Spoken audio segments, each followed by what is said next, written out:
Okay, so I'm going to look at a graph of f of x and f prime of x, and right now we don't know which one is which.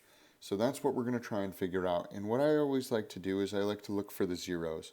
So I look for the zeros of each one, so where it's going to cross the x-axis. So that's for my first line, and the green one is going to be for my second line.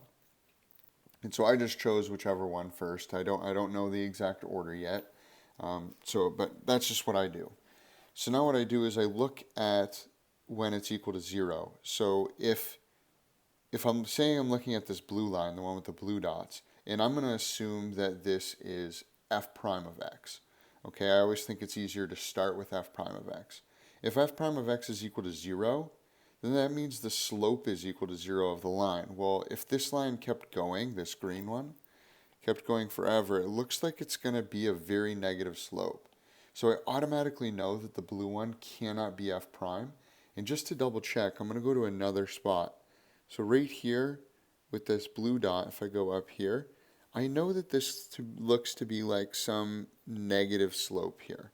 So this definitely is going to be my f of x in this scenario.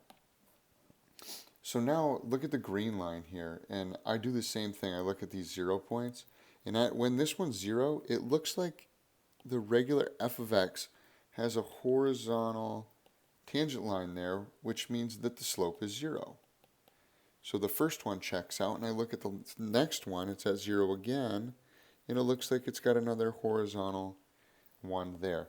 So that's how I go about it. I use the zeros, and I try and match up the points, but this one's my f prime of x, and the blue one is my f of x in this scenario.